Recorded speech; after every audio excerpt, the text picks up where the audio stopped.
Welcome back. This is episode 5 of the Behind the Grind um, webisodes. I guess they are like a kind of like a quick little podcast concerning my weekly live stream of hunting dragons and Dragon Inquisition as a countdown to Dragon Age: The Veilguard.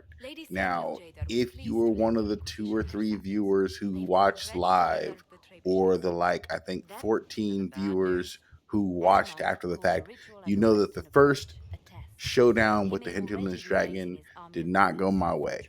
I got my butt kicked. I got sent packing, scared off. I mean, it was terrible. It was awful.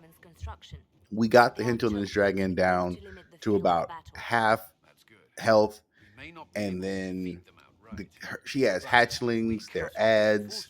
It got real bad. It got real bad, And for a minute there, I thought to myself, maybe I should just go to Crestwood and fight the dragon there. And I said, no, I don't have to do that. Got our butts kicked. It happens.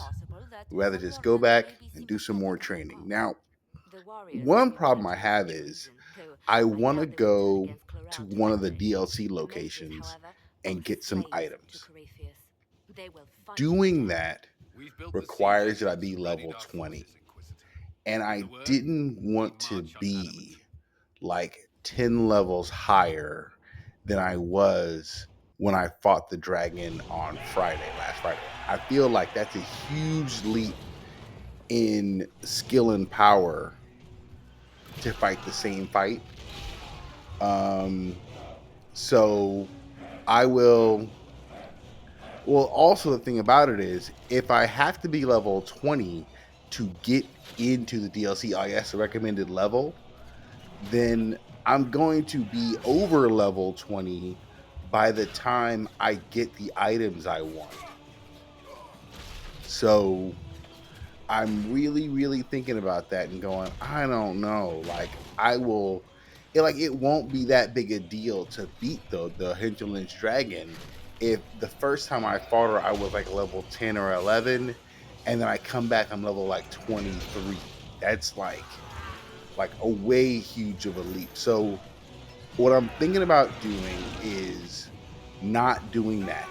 I'm going to instead focus on, like, right now I'm doing this video and it's going to take us to when we go into the fade.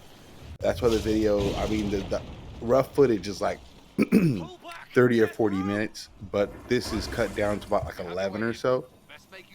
And so we'll go in and do a video of this video, and then there'll be another video of me like going through the fade. So there's that boss battle there, and then like excuse me, so sorry.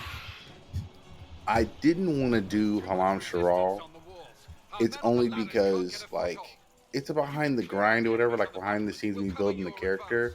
But even this is me more like just playing with the editor and keeping myself like just working with the software as opposed to like a behind the scenes, because I cut out a lot of the combat. The combat is fun to engage in to me as the player, but to watch it's a little busy, which is fine. I don't know that this is a spectator's game. But a little bit of the combat is okay. And also, I don't want to give away too much because you see I changed my weapon. I'm no longer using a bow. I wasn't doing near enough damage, and in order to defeat the dragon, I gotta melt her. I gotta really do some damage, and so I am going to switch to another type of dagger. Right now, I have the dagger that does a lot of attacks, and it's great and all, but you'll find like there's a couple of DLC daggers that do a lot of damage. I'm not going for the dwarven one, which is like one of the, like, as far as I know, it does some serious damage. And of all the dagger schematics I've gotten, that to me I think is my most powerful dagger schematic. I'm not going for that one only because, like, I don't know. I think I want to actually go to the dwarven um underground DLC, the Descent DLC, after a couple of more dragons. Like if I beat the Hinterlands dragon this Friday, then after the next dragon, I'll probably do the Descent if I haven't already done it, because I mean I'm gonna get to a point where like the game is, it's long, but it doesn't have to be. Like I'm pretty sure game time, I'm kind of in a hurry, and I'm like at the 23-hour mark, and I'm doing Adamant Fortress like right now as we speak, and then I'm gonna go over and do Halam Shiral, so to save the Empress or whatever, and then after that, it's just basically chasing Corypheus to the ruins. Like I don't have to do the DLC. Like main game, I feel like I can get the main game out of the way in about 40 hours, maybe 50. Which isn't like some sort of speed record. I think speedrunners do play this, and I think I saw a video of a speedrunner or two, and I want to say they're knocking this game out pretty fast. I don't remember how fast, but it's way more than 50 hours. Like there's a couple of little tricks and stuff. Like okay, a couple of things that I'm not doing because for what I'm doing, I just don't see the point. There's a duplication hack where I can use the treasure chest inside of Skyhold, where I build and craft all my stuff. I learned how to do it, and I have one playthrough where I did like basically duplicate um, my medallion. There's a medallion in Crestwood behind a locked door. You have to have a couple of different skills. Actually, one skill unlocked, but it takes a few to get to the point where you can unlock it off your perks. But it's called Deft Hands Fine Tools. And once you have that, once you defeat the, or not defeat, you have to. It's in Crestwood. Once you complete the main Crestwood mission that isn't going to see Hawk, you can get access to this door. Before that, like I think someone that's like a voice at the door says they won't open it up or whatever. And then once you complete the mission, you come back and you can open it with Deft Hands Find Tools. And there's an amulet of power for you, the player. You can get them for your party members, and I think your party members have more than one. But to my knowledge, you get one, and then also you can basically unlock a point of power from your perks. One of them is just basically a point of power, a skill point. Well, the amulet of power, if you want, you just kind of hold on to it and take it back to Skyhold and use the duplication trick to basically, unlock all the skills from the tree, which immediately is like, I mean, it's cool, but the game is just not that kind of hard. Like you can make it that hard, but then it's weird to make it that hard and then use a trick like that.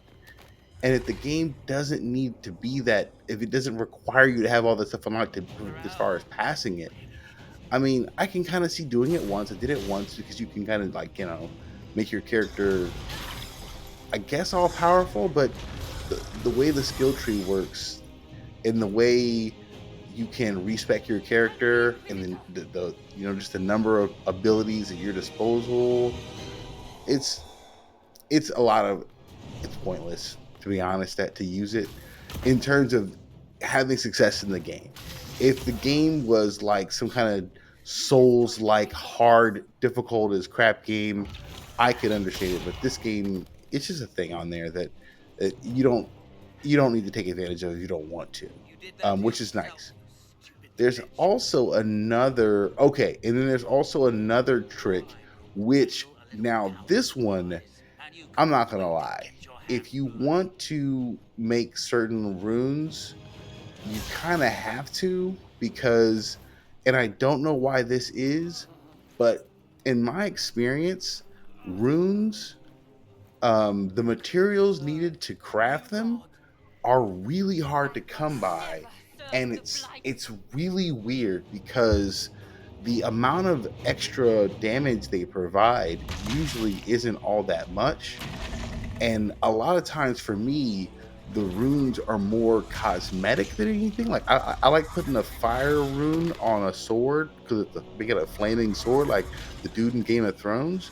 But the amount of extra damage you get per attack is, I don't know, ain't a whole lot, you know. And again, the game is not so difficult where you need that extra 15 points of damage per attack.